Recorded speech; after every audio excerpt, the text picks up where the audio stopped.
Good afternoon, everyone. Thank you for joining us for our first webinar for the year. Just hang on for a little minute as we let in more people, and then we shall begin in about 2-3 minutes time.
A little bit ground rules here. So, when you have any questions during the session, I'll try to answer them, and my team behind me will also try to answer them. Please put it in the Q&A box, and then we'll take a look. And then if it's warrant an answer live, then we will answer it live. If not, my team is working together with me will be able to answer your questions. All right. Just a couple of minutes more to let the latecomers to come in. Then we will start.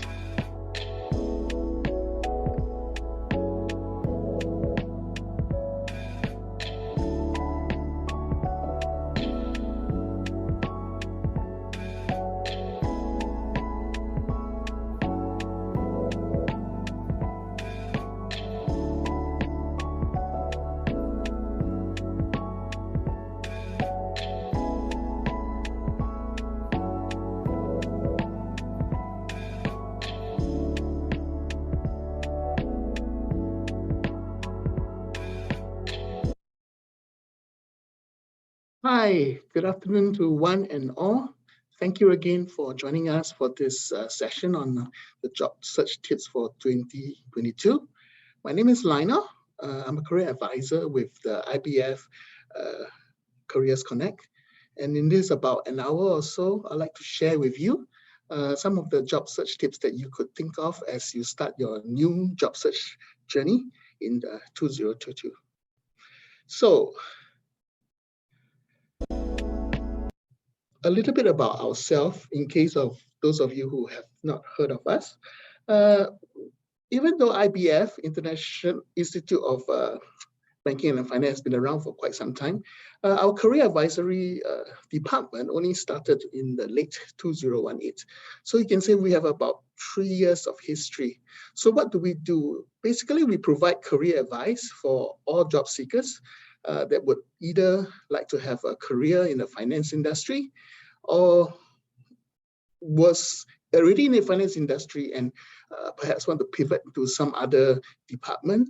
So basically, as long as you are interested in working within the financial industry, we will provide coaching, we provide workshop and events to help the job seekers. Of course, we also work with other partners, with other banks and recruitment network events to host this kind of thing. So to help people in various ways to get their first move into the finance industry. So when it, unfortunately, you like it or not, there's always will be retrenchment. So when there's retrenchment, then we are also involved in outplacement support, giving them change management workshop, We will also have one-to-one coaching, and of course, we organize events such as this to help people to know what to do in their job search journey. All right. So the job search 2022. So there is improvement, although right now we could be in another wave of COVID, the Omicron, but things should be looking a little bit better in 2022. Well, not every sector is going to be good, but in terms of normalcy, the world is trying to adjust back to it. And so, like it or not, looking for a job is still something that is happening. So whether you're looking for a full-time job, looking for a part-time job, there are certain things that you should be aware of, because not all companies are hiring are looking at the same things. So the only way forward is to be prepared, so that when you are at the job search process, you'll be able to stand out and you'll be able to change according to what the companies are looking for. So this session, what we're trying to do is to give you an overview and perhaps offer some suggestion to help you better equip for your job search in 2022. So what is it that, at the end of the session, what is it that you hope to be looking for? I hope that you will learn that the preparation process before you start your job search, the actual application process when you are doing your job search, and things for you to think about while doing your job search, characteristics or competencies that the employers are looking for, and some do's and don'ts about job search that you are doing. And then I will provide you a sort of a job search schedule that you may want to follow, and some closing thoughts on what in case if you missed the beginning of the session, some closing thoughts will do a recap so that you sort of know what to expect in your job search. So this is a short video. I hope that you may identify what is going on with this. Job hunting is a lot like real hunting when you think about it. I haven't moved from this very spot in 8 hours, and I want to kill something. You know what I think JOB stands for? Joys only brief. Just obey boss. Jump off bridge. Pleasure to meet you as well. Have a seat. Tell me, why do you want this job? I have a huge passion for pharmaceutical and huge people person. So. Because I need a freaking job and I have a passion for money, you idiot. Accounting degree. I am accounting on you for a job. Come on. Job hunting feels a lot like Bumble, scouring the internet for hours trying to find someone who's down to meet up in person, except with job hunting, I'm the one getting screwed. This one's a little wacky, Trey, but we like to have a little fun around here. If you were a flavor of ice cream, which one would you be? Oh, I'd probably say Rocky Road, because I'm a little bit of everything and everybody likes me. It's actually Rocky Road because the freaking journey I've been on trying to get employed. Yeah, I'm just a really big people person.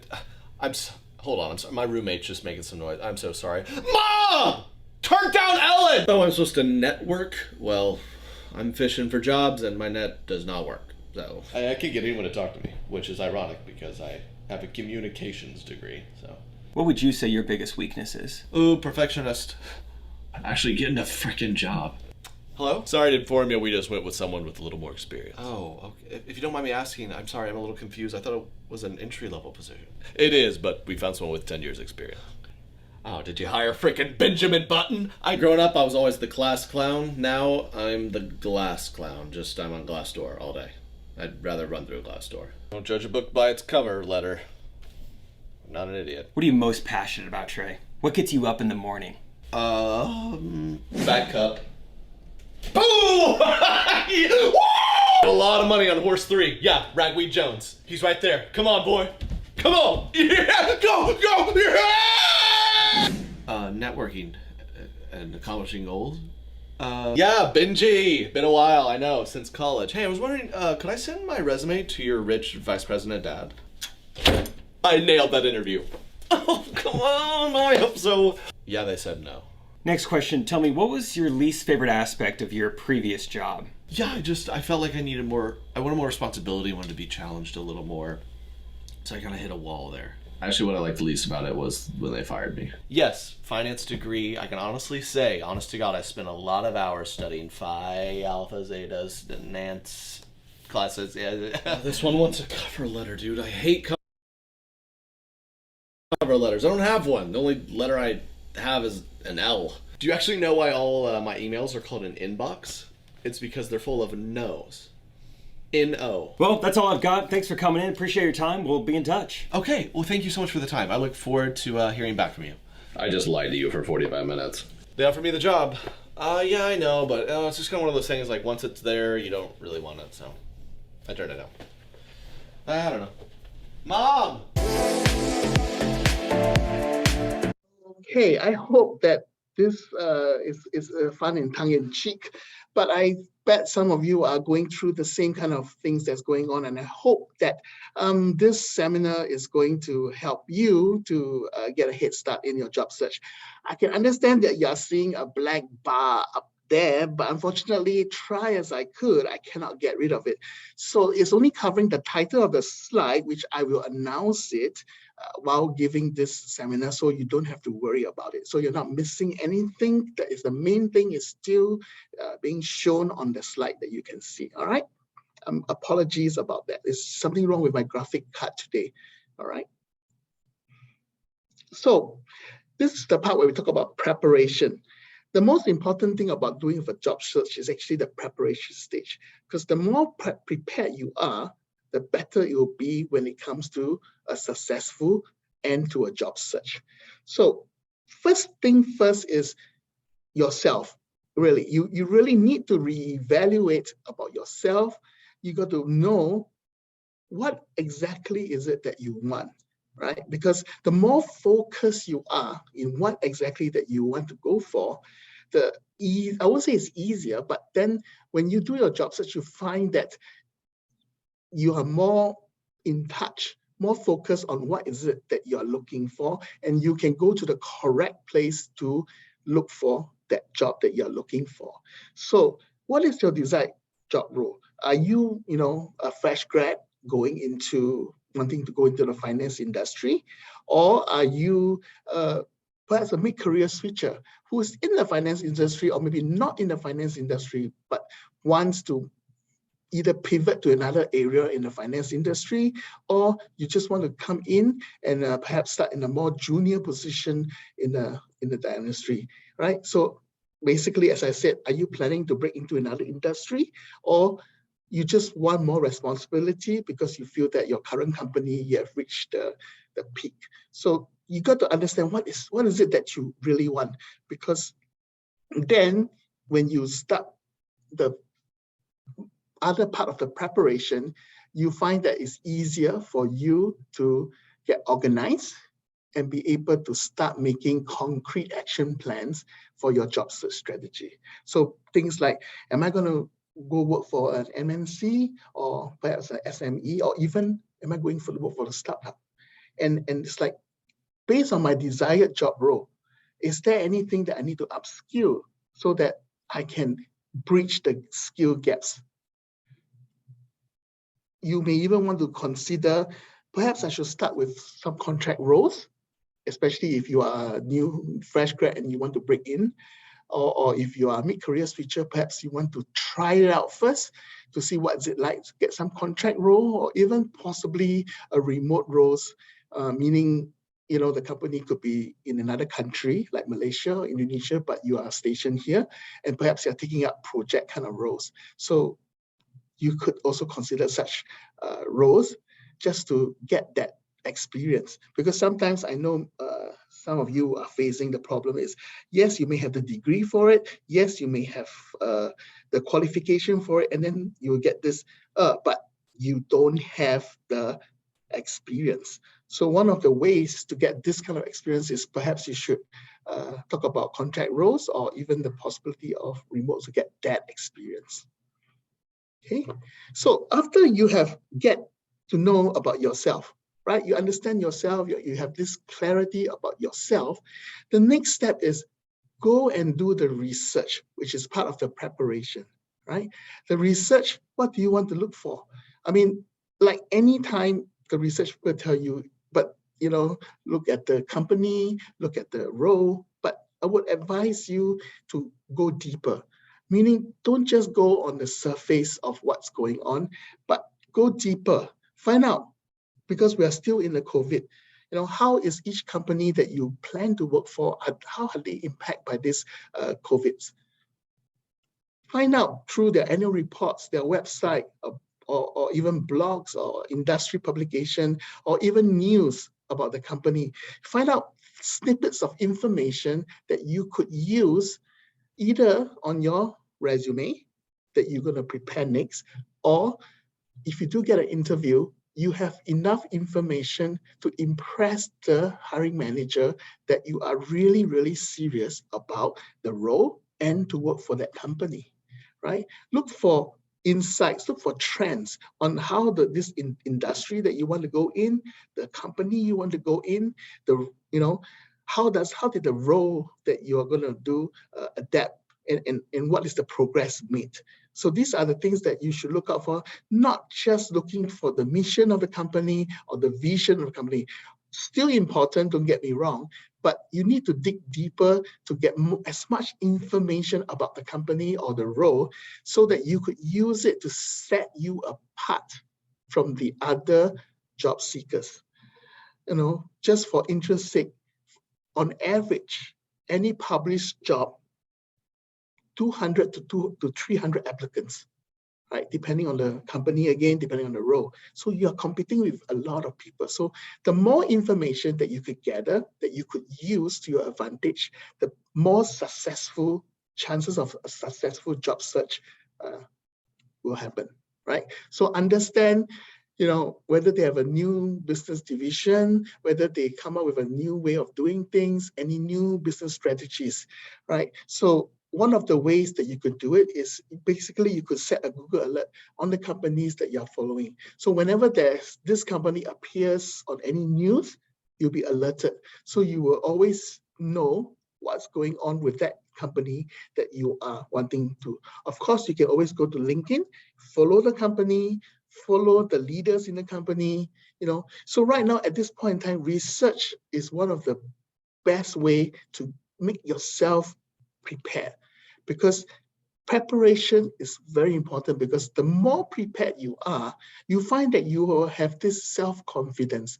And the more self-confidence that you have, you'll find that when it comes to the interview part, you will be able to impress and make an impression to the hiring manager. So this is still the preparation page if the black box is covering it. We're still at the preparation stage, and this is the thing. So first, you find out about yourself. What is it that I want?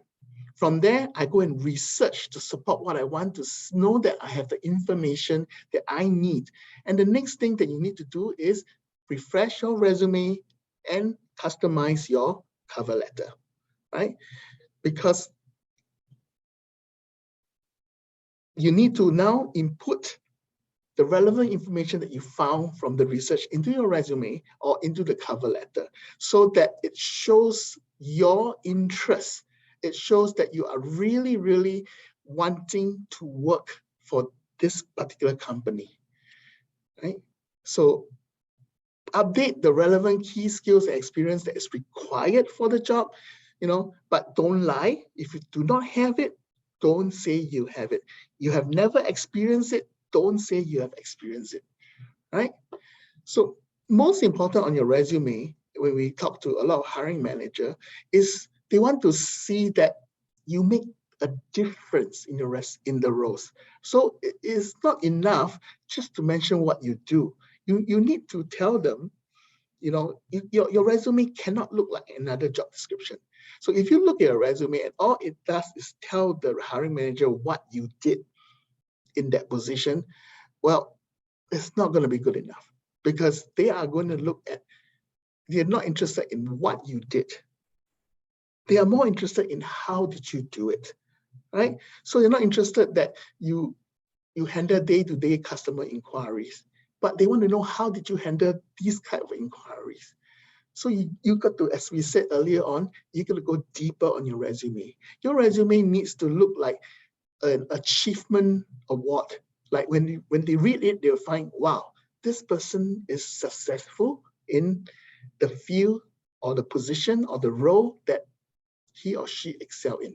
So if you realize that your job description, if you remove all the headings and stuff from your resume, and it looks like a posting for a job, then you realize that your resume is most probably not going to make any lasting impression to the hiring manager. So for example, as I said, if you improve customer satisfaction, then let them know how do you do it, right? So it could be you're continuously planning and implementing service changes, right? Using communication and feedback. So notice I put in skills together with what I do. So it became how I'm doing the job. So this is what we meant when you come to see any of the career advisors.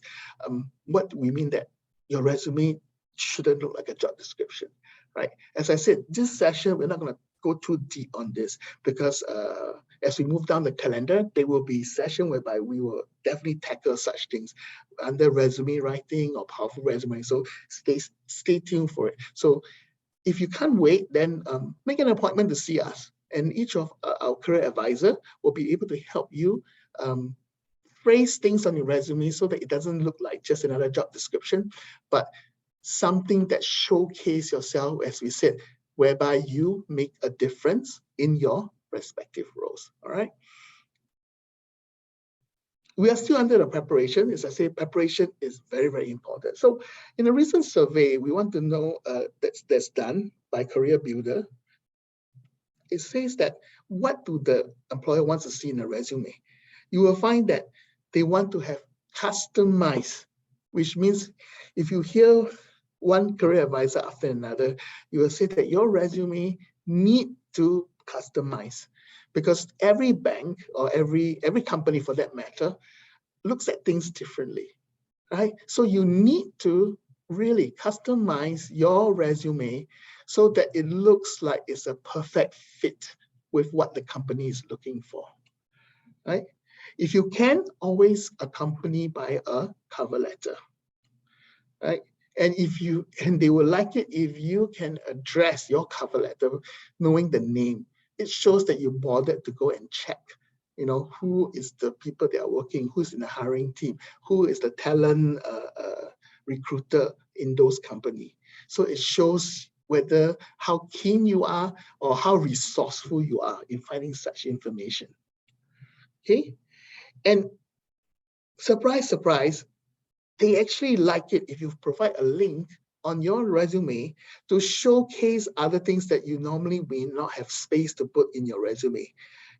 Some people will always ask me, oh, but 2 pages is not enough. Well, yeah, maybe it's not enough because maybe you have certain things you want to show. Provide a link, right? Provide a link to show them, okay, if you go on this link, you can see the website, my website, whereby I show you things that will augment my capabilities, my abilities to be the person to work for. So be creative, right? So, I've seen a lot of wonderful resume that looks very graphical, very nice, but unfortunately, there's this thing called the applicant tracking system, which is a bot basically that reads your resume. But unfortunately, this bot is not equipped to read graphs, not equipped to read tables, not equipped to read columns, not equipped to read text boxes. So, as much as your fanciful resume looks like, if the bot cannot read it, it's just a blank piece of paper. So if you like to do this kind of graphical things, well, then provide a link so that if the hiring manager is interested with what you have said on the resume, they may go to this link to find out what other things about you that make you interesting, right? So basically what they're looking for is quality of the applicant rather than quantity. So, it's better to emphasize the 3 things that you did very well, extremely well, with all the successes and achievement and awards that you win, rather than 10 things of day-to-day things that you do. So it is the quality of the candidate, the quality of your work, the quality of what you do is what they want to see on your resume. As I said, it goes back to the first thing I said, your resume should not look like another job description, right? So the last part about preparation I think I want to talk about is skills versus competence. We realize that when we look at a lot of resume, people doesn't seem to understand the difference, and you will find that they will just list out skills and competence, thinking that it's the same thing, but actually they are not the same thing. So a skill is defined as something that you can learn. So basically it's like playing the piano, right? You can learn to play the piano. So playing the piano has become your skill, let's say, right? Competence is actually a combination of your skill, your knowledge, and your behavior. So what it takes to be successful in a job. So if I'm using the piano, playing the piano as an example, right? So you can have 10 people that knows how to play the piano. But if you want to hire a concert pianist, you will definitely look for other things besides the skill of playing the piano, right? You will look for people that may have performance knowledge, that knows how to perform, or people that can handle stress, because when you're performing, there's stress. So that's where the competence comes in. So when you want to be a competence in playing the piano, you must let you cannot just say, oh, I know how to play piano, but you must put things like, I'm a concert pianist. I know how to play. I can play under. I give performance in front of thousands of people. So that becomes your core competency, because you are unlike the other 9 people that only knows how to play the piano, maybe at their home or in the privacy of their family events and things. But when it comes to playing in a concert hall, they cannot do it because they don't have the competency, right? Because they don't have the experience, they don't have the knowledge of how to do a performance. So that's the difference. You got to be very careful, because we find that in the resume, people will just throw lots of their skills, and some of them are actually not even skilled. It's just part of their job. It's like something that you do.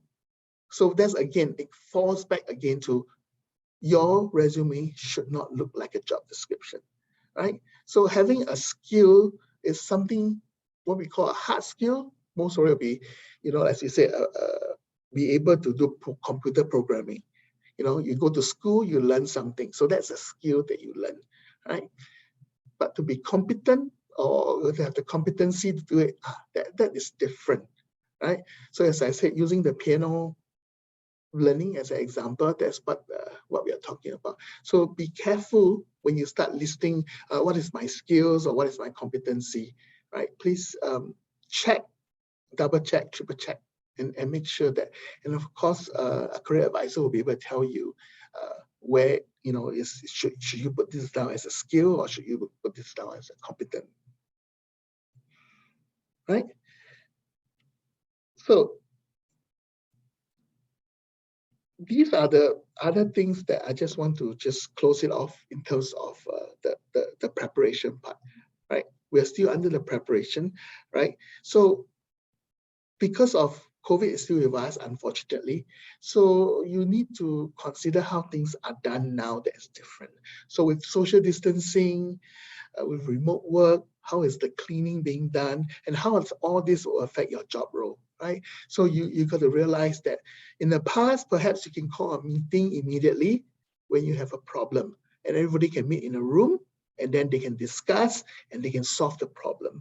However, right now, everyone is everywhere else, and they may not be in the same place at the same time.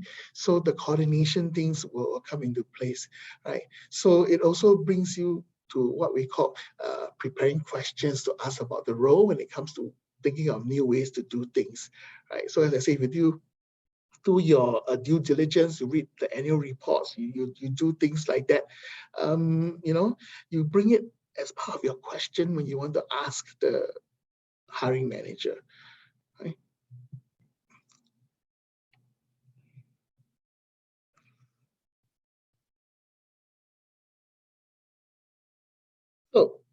you always hear during this time what, to boost your social visibility. So what, as we said, which is related to providing a link.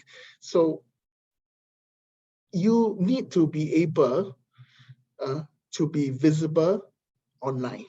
Like it or not, employers do search for you after they read your resume. Like recently, I had a session with one of the clients. He was telling me, before I could even say, have you update your LinkedIn profile? He said, oh, they already checked. So it shows that, even when they are about to ask you to come in for the interview, they already check.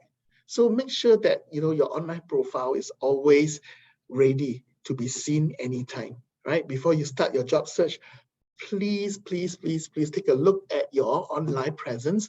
Make sure that there's no discriminatory photos or showing you doing something that's not too smart, so that you always appear professional online.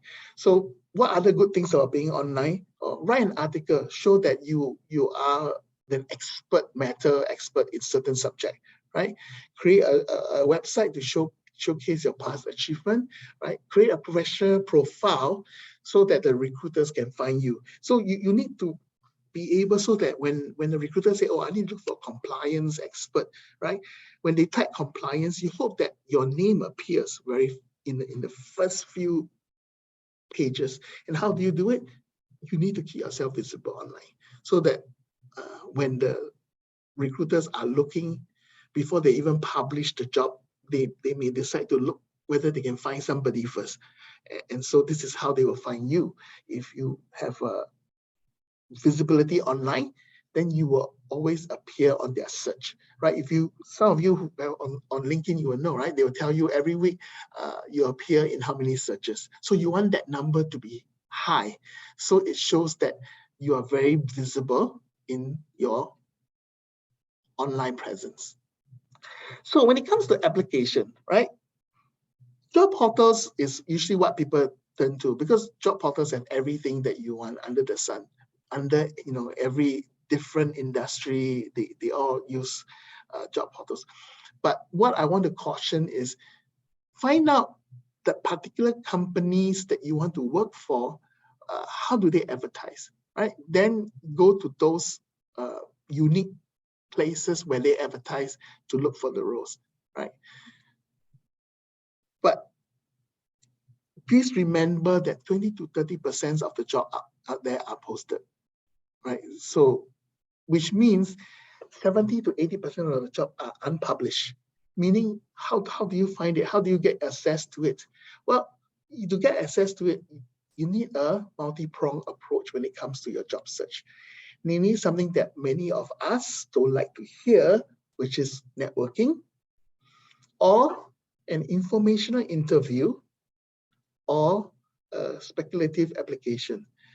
And all this are sort of related also to career fairs, where you can attend career fairs, or virtual career fairs, or actual career fairs, in order to do your job search.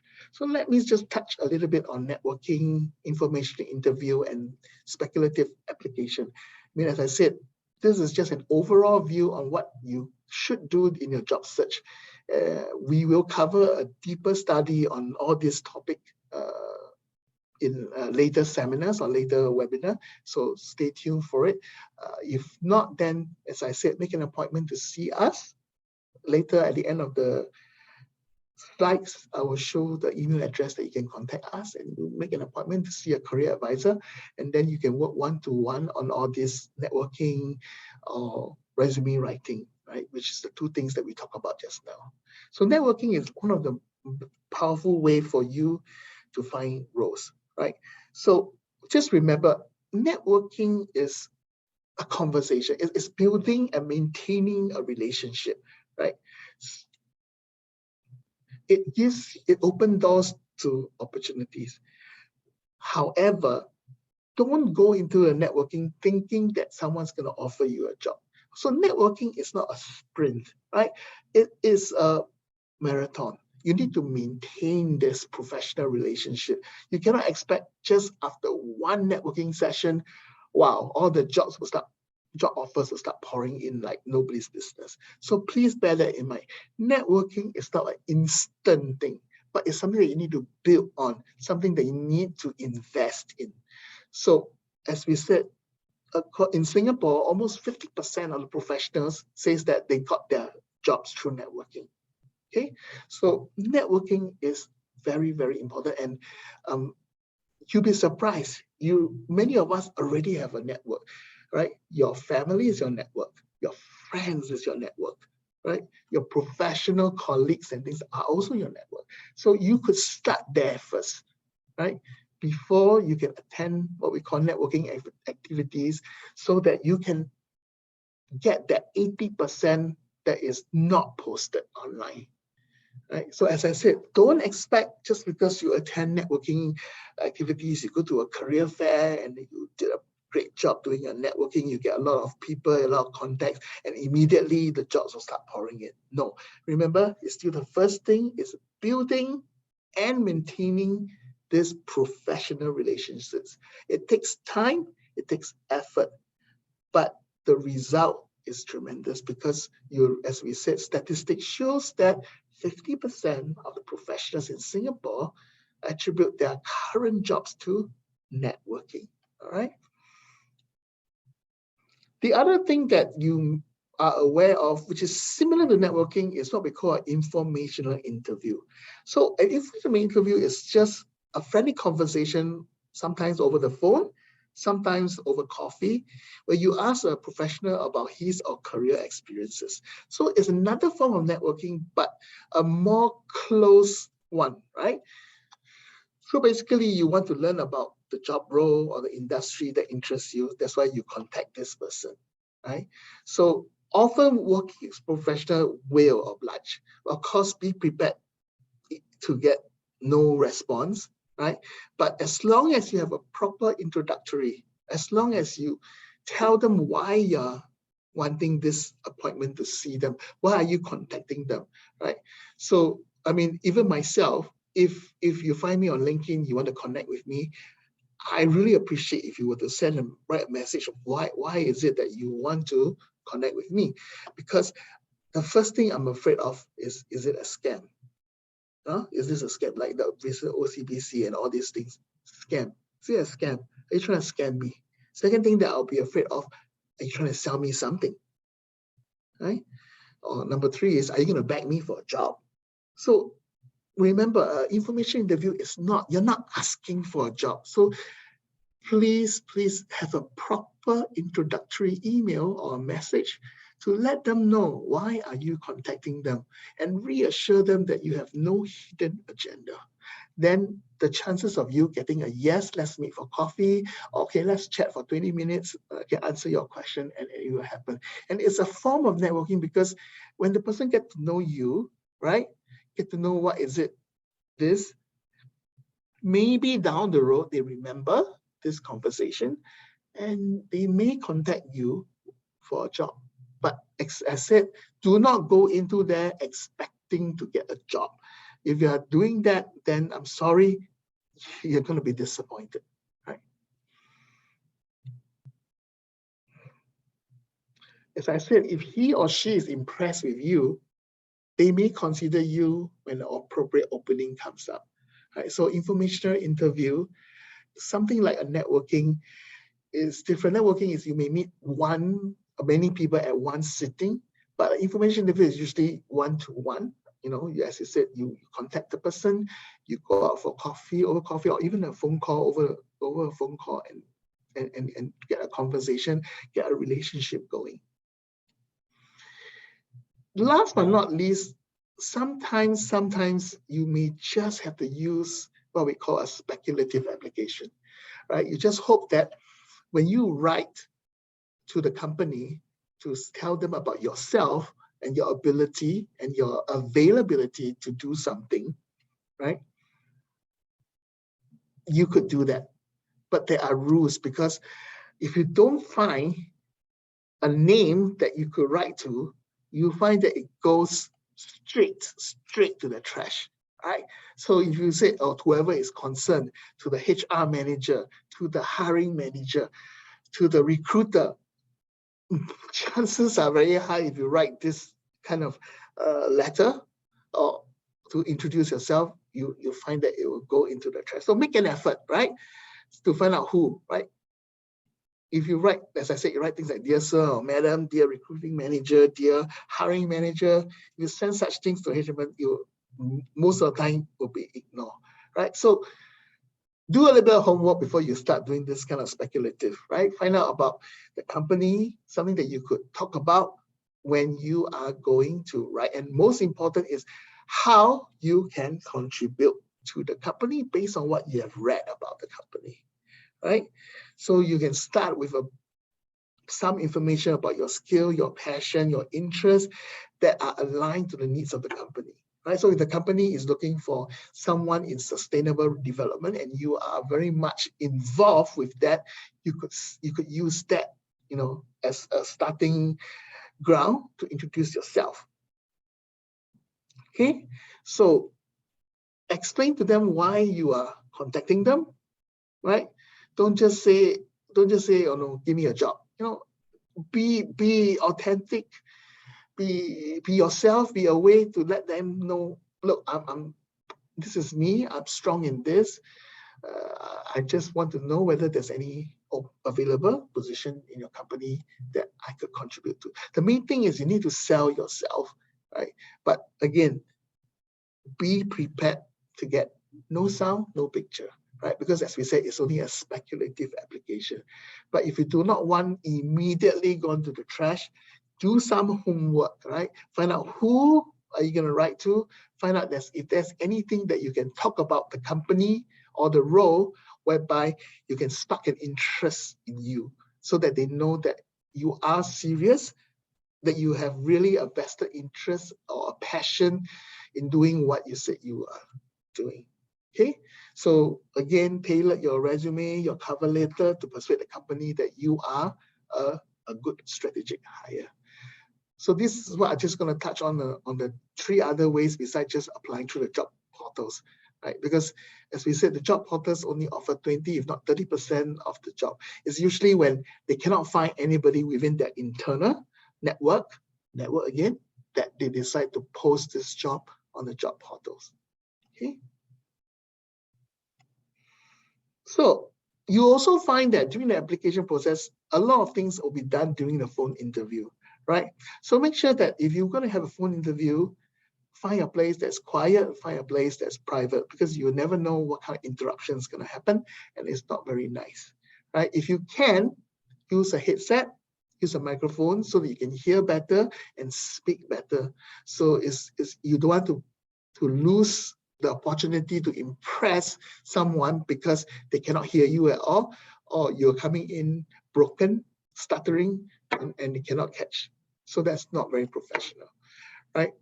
So as we say, a phone call is different from a face-to-face meeting. So sometimes you got to realize your speed, the tone that you're talking, right? Don't talk too fast, neither you don't talk too slow. Don't speak in a monotonous tone. Show some interest over the phone. And believe it or not, if you are doing this standing up, you'll find that you sound more confident. And so I would advise that you stand up when you're doing your phone interview. Okay? The other way that you will realize that's going to happen during this time, when as much as normalcy is happening, a lot of interviews will still be done either phone or if not video interviews. So a video interviews is the same rules applies when even if you go face to face, right? So besides those same rules, the other thing you need to look out for is, of course, the bandwidth. A video, you will need to have good bandwidth so that at least they can see you clearly over the clearer, and be familiar with what kind of platform you're going to use, whether is it Zoom or is it WebEx, is it Teams. So get familiar with it, know where all the buttons are, right? And have proper equipment, meaning try not to use your phone. The phone is really not a good equipment to do a video interview because it doesn't capture everything you may just only show part of your nose or part of your face, and that's not very good when it comes to interview. Look out for lightings. Make sure that the light is always in front of you and not behind you. If not, you appear like those FBI informants that doesn't want to reveal yourself. All they see is a black silhouette. Right? Use virtual background to your advantage. Right? I've seen people putting keywords behind them to show them of their skills. Right? Right? They may put their name and then they put down a headline about themselves, right? Like a growth-oriented relationship manager, right? So these are some of the things that people have been using. Some people don't use a virtual background; they use a real background by putting books, right? Some people actually put certain books behind them on the shelf to sort of indirectly telling the hiring manager, "Hey, I'm well read. I know about this theory. I know about this person that I'm following." So, some people even put awards behind them just to show that, I'm an award-winning superstar. So these are some of the out-of-the-box way that people have been using when it comes to video interviews to think out of the box, to have a virtual background. And of course, like all interview, they actually look at your nonverbal cues and your eye contacts. So be very careful about such things. All right.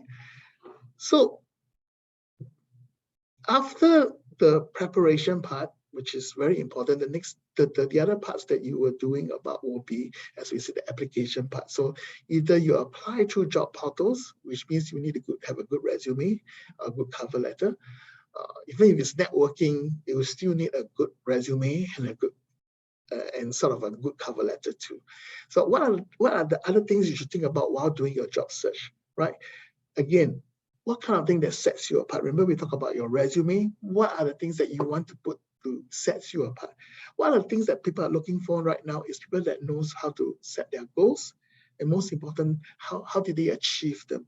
Right? So if you're in your resume or during your interview, try to let the hiring manager know about the goals that you set for yourself and how did you achieve them. It will also be good if they can know that you are very good at building networks, because network is one of the good asset that you have, especially let's say if you are in a sales-oriented job.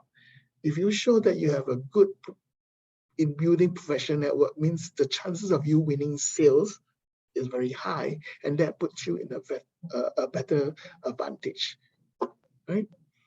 The other thing that because of this, so many changes that's going on, think about things like how to deal with changes. How do you deal with change, right? So come up with stories that you can talk about in your work, how you deal with sudden changes, sudden change in plan, sudden change in budget, sudden change in targets. So how do you deal with such changes, right? And then the other skills that they look out for is what we call critical thinking.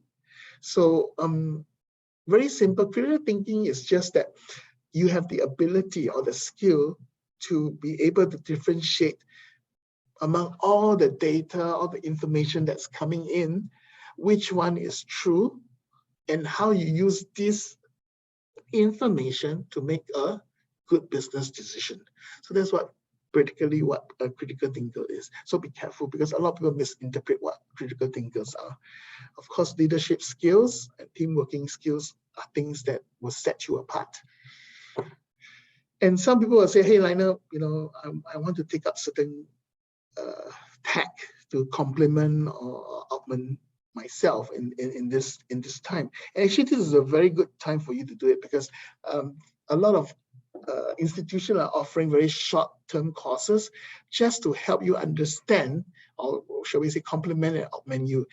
By no means doesn't mean that after the course you'll be an expert, but at least it gives you the basic and the groundwork for you to work on.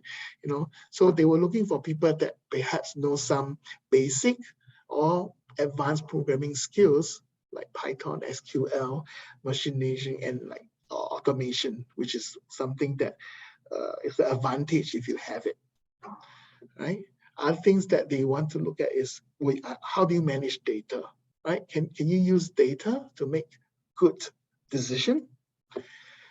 Can you present data in a visual form so that people can understand, right? So then on the other side that you want to know is more leaning towards, shall we say, competency, is flexibility and adaptability. Do you have the mindset to have the behavior and experience to be flexible and adaptable, right? So let them know. You cannot just write down. So bear in mind, all these things that I'm going to list is not exhaustive, right? But it doesn't mean that you should just throw it all over the resume. Give examples, right? Give examples of when you show flexibility and adaptability, right? Just putting it down by saying, hey, I am flexible and I'm adaptable, it means absolutely nothing because everybody can say the same thing. So please, as we go through the list, don't treat it like I must have this on my resume. Now, why if you don't have it, you don't have it. Don't purposely put it down just to make yourself look impressive. Because if during the interview, they're gonna ask you, oh, give me an example where you show flexibility, you will be caught in a trap, right? So the other part that people are looking for is creativity and problem solving, right? How you think out of the box, how you try to come up with new ways of doing the same thing, right? Because of the pandemic and things like that, they are looking for people that could work on their own. As I said, we'll give the example before, right? Whereby it's no longer that easy to call a meeting on the spot, right? You just go to you cannot just knock on every department door and say, let's have a meeting, right? So can you work independently, right? Are you resilient when you're facing a lot of problems that's coming up? Other thing that we are talking about, communication skills is one thing, but are you a good communicator? Can you persuade people to do things? Just having good communication skills is not enough, right? You need to be able to use that skills to be successful, as what we said earlier in the slide. You need to show examples whereby you use your communicating skills to achieve certain goals, certain targets. You need to have a good EQ or emotional intelligence. That means the abilities to understand other people's feeling, other people, what they're going through and things like that, right? And perhaps, this is the things that you might see, not just project management skill, but agile project management skill.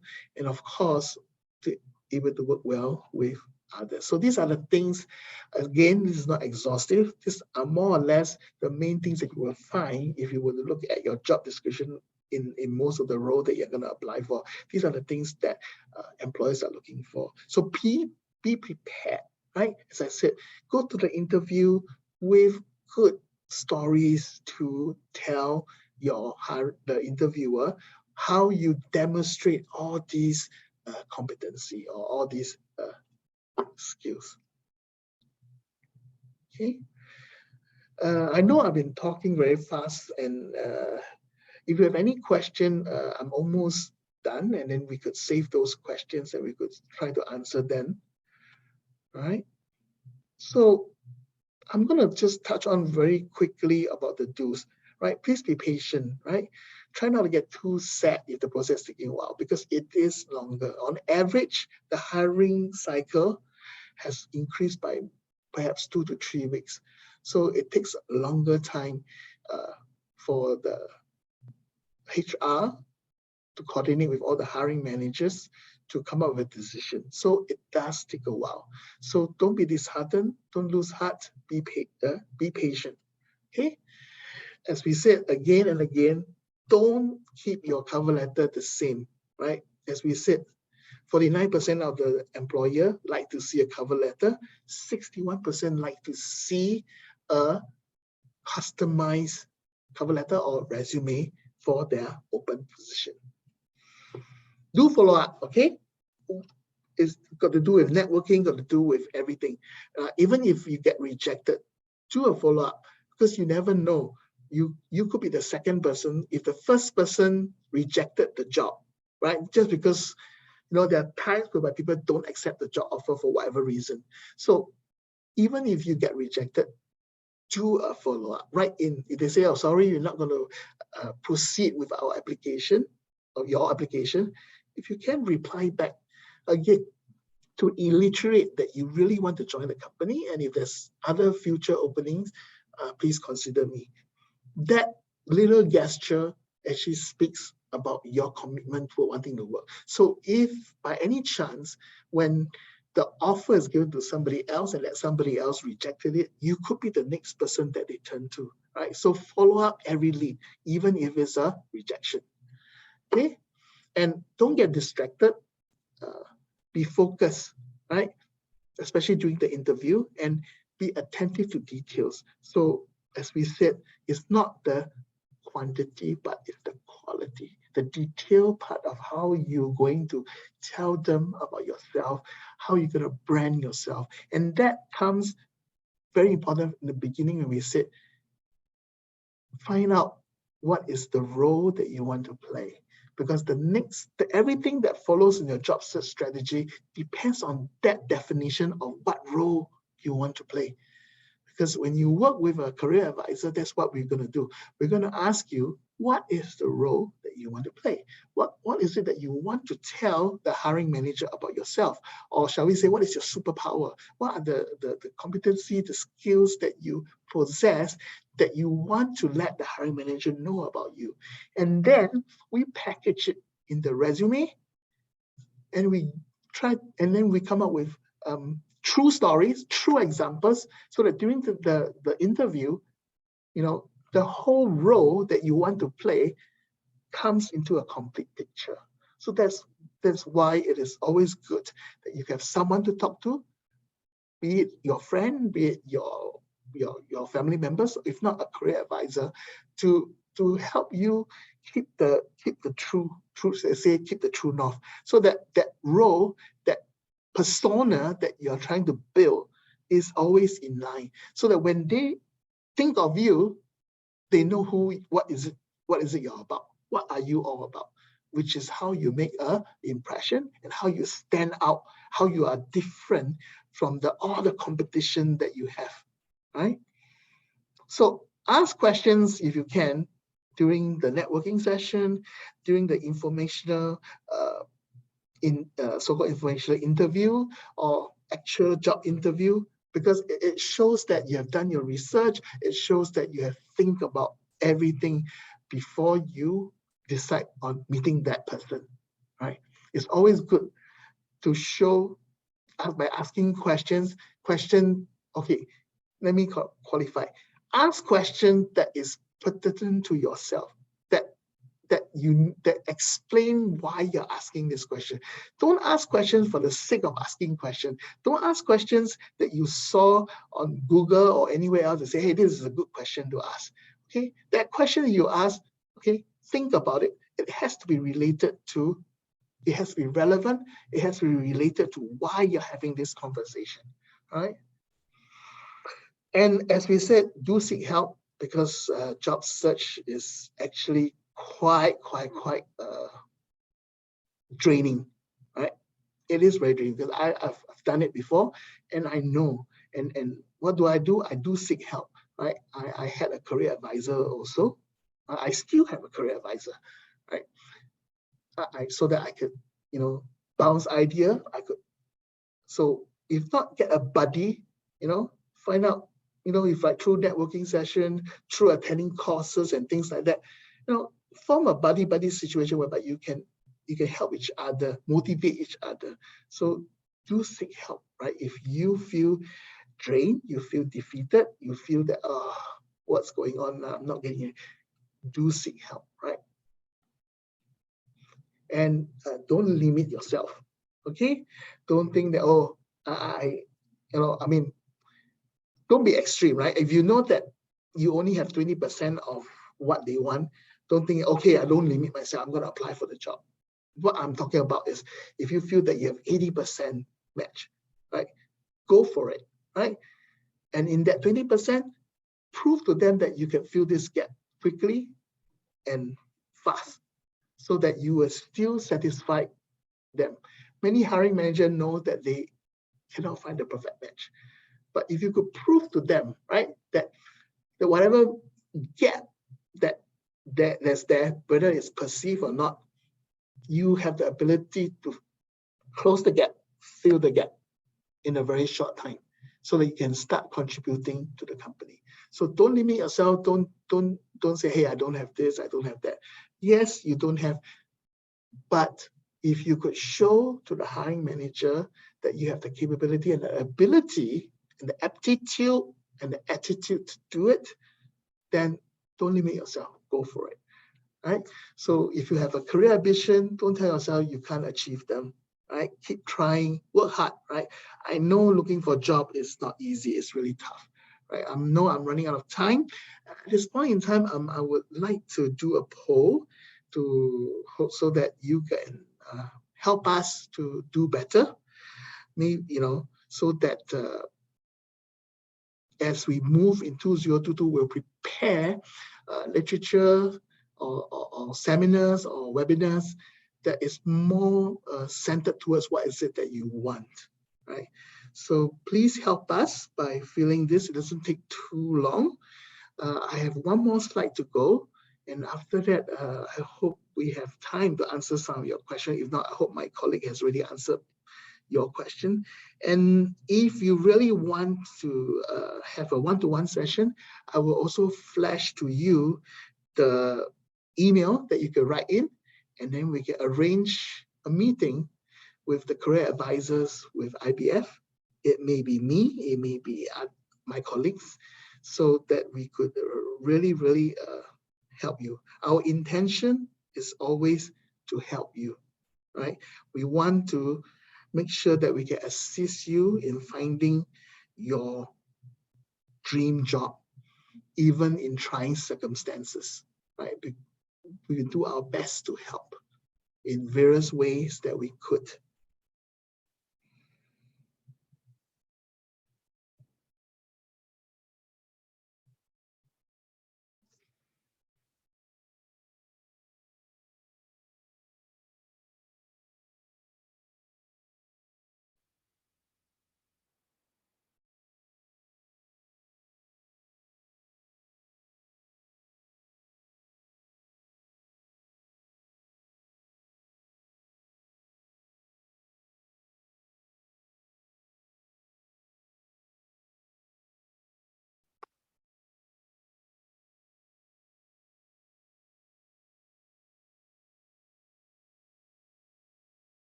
If you guys are filling up the poll, let me quickly go to the last slide.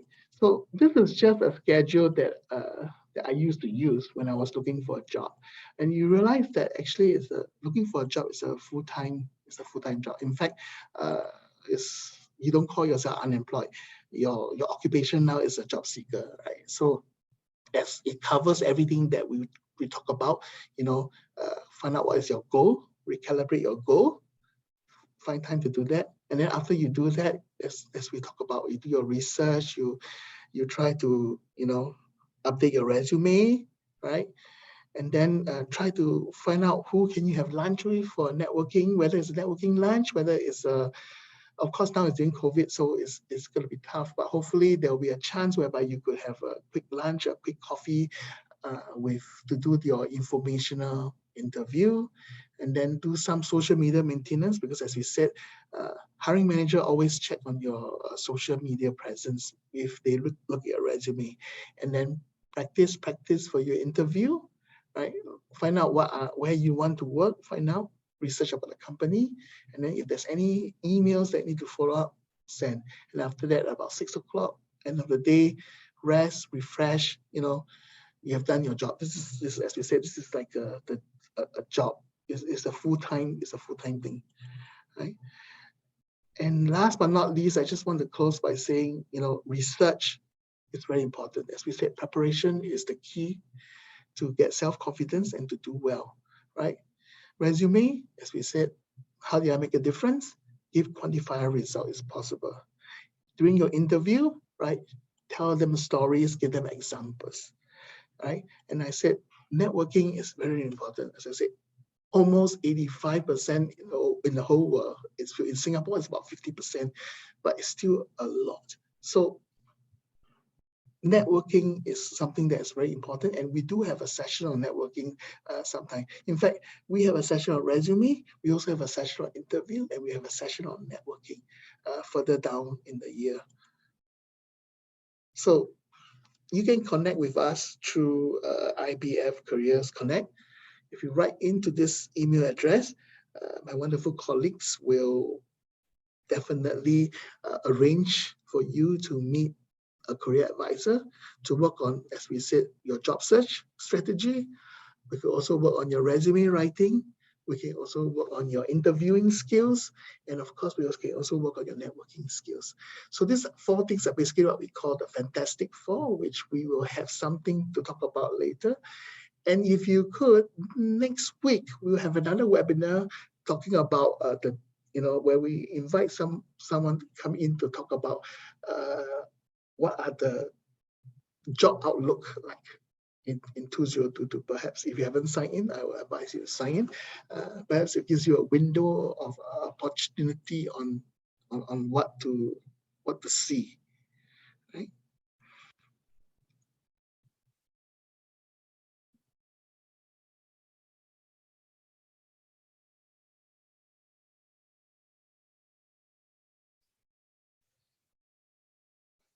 I think most of you put your question in the chat and not in the Q&A, right? So quickly, I'm just going to look at the chat, and I know that it's already been an hour.